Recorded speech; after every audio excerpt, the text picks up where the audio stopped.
Hi friends, మళ్ళా వర్షం start అయింది. గుమ్మరిస్తుంది చూడండి వాన. మామూలుగా గురకల్లా మే నెలలో వర్షాలు కుమ్ముతున్నాయి. మరి వాతావరణం చల్లబడిద్దా, వేడెక్కిద్దా, మళ్ళా కొదలాడిద్దా, ఏమైద్దో తెలియట్లేదు. ఏం పడింది అమ్మా? అందులో ఇరుక్కుపోతే అట్ట.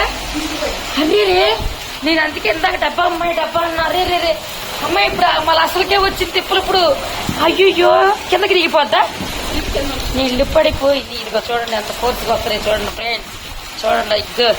ఇప్పు కింద దిగిందా? దిగితే పర్లేదు. ఆ పెద్దలా కొట్టమేగా, దిగిద్దులేదు. చూడండి ఎంత ఫోర్స్గా వస్తుందో. ఎక్కువైపోయింది వాన బాగా ఎక్కువైపోయింది. చూడండి మా ఊరు టూర్ చూడండి. Home tour. అమ్మో వానకి ఎక్కువ వచ్చేస్తున్నాయి. జల్లి మేము కూలర్ మేము కరెంట్ షాక్ కొడితేమో. వర్షం చూడండి ఫ్రెండ్స్ ఎలా పడుతుందో. ఎండలకి కూల్ పడిద్దా, వాతావరణం దేశం చల్లబడిద్దా లేదా చూడాలి మనం. చల్లబడిద్దో లేదు, అంత గుమ్మరిస్తుంది. ఎండాకాలం వానలు డబ్బు